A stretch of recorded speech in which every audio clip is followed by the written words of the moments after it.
Hi అండి, నమస్తే. Today మన రెసిపీ అయితే ఎగ్ ఫ్రైడ్ రైస్ అండి. చాలా ఈజీ అంటే ఈజీ అని చెప్పాలి. కేవలం 10 నిమిషాల్లో hotel style egg fried rice చేయాలా? అయితే ఈ సూపర్ రెసిపీని మిస్ అవ్వకండి. ఇంట్లో ఉన్న పదార్థాలతోనే restaurant style egg fried rice అయితే ఇప్పుడు ఎలా చేయాలనో చూద్దాం. ఇప్పుడు కడాయి తీసుకొని అందులో ఒక 3 to 4 టేబుల్ వచ్చేసి ఆయిల్ వేసుకోవాలండి.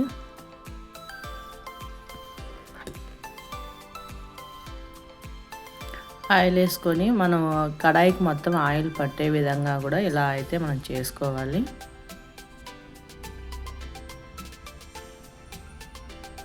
చేసిన తర్వాత ఇక్కడైతే నేను 3 ఎగ్స్ అయితే తీసుకున్నాను. స్టాంబుల్గా చేసిన ఎగ్స్ను వేసేసుకోవాలి. ఇలా వేసుకున్న దాన్ని ఒక గరిటె పెట్టుకోకుండా ఒక 10 సెకండ్స్ అలాగే వదిలేయండి. అలా వదిలేసిన తర్వాత మనం అయితే ఇలా అయితే చేసుకోవాలండి.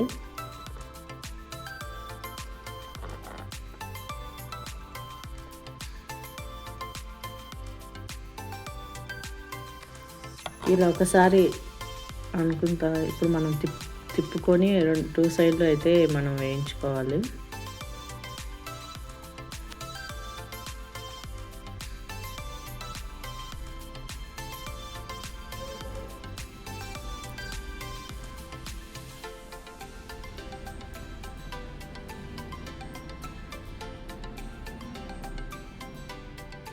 ఇలా స్కాంబుల్ చేసిన దాన్ని మనం ఒక ప్లేట్లోకి అయితే తీసుకుందాం.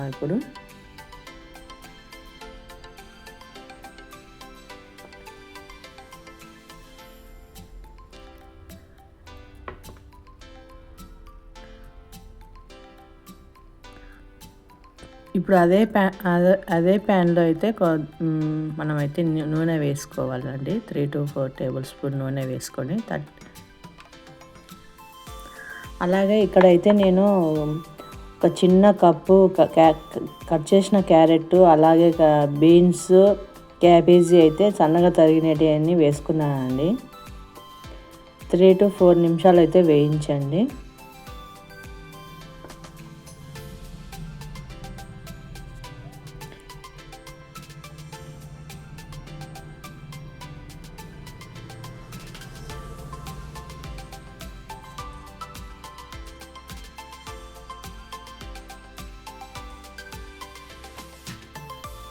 ఇలా బాగా వేపుకోవాలి.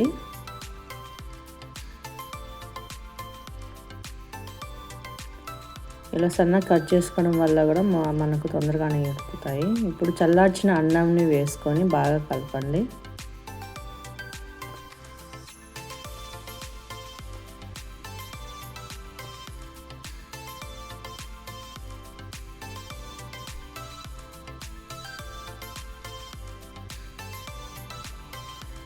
అన్నం అనేది ఉండలు లేకుండా కూడా మనం బాగా అయితే కలుపుకోవాలండి.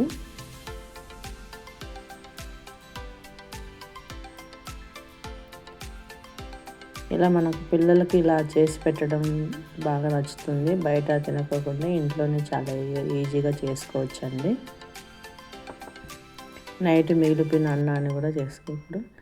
ఇప్పుడు దీంట్లో కొద్దిగా సాల్ట్, అలాగే రుచికి సరిపడా కారం, దీంట్లో వచ్చేసి ఇంకా నేను చికెన్ మసాలా అయితే వేసానండి. 1 స్పూన్ నుండా సన్నగా తరిగి పెట్టుకున్న కరివేపాకు అయితే వేసుకోవాలండి. మీకు కావాలంటే పెద్దగా అలాగైనా వేసుకోండి.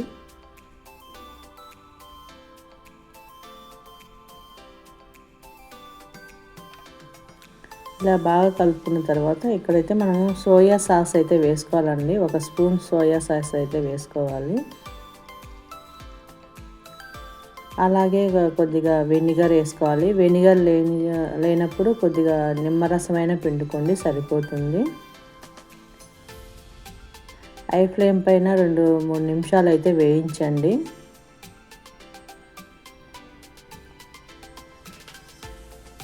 ఇలా వేయించిన తర్వాత స్టాంబుల్ చేసిన గుడ్లను వేసేసుకొని మనం బాగా కలుపుకుందాం.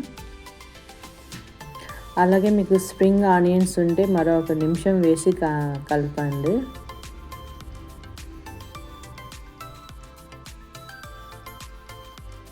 ఇలా మనకు ఎగ్స్ అనేది పెద్దగా లేకుండా చిన్నగా అలా అనేది మన గరిటెతోనే అంటే సరిపోతుంది. మరీ పెద్దగా లేకుండా మరీ చిన్నగా లేకుండా.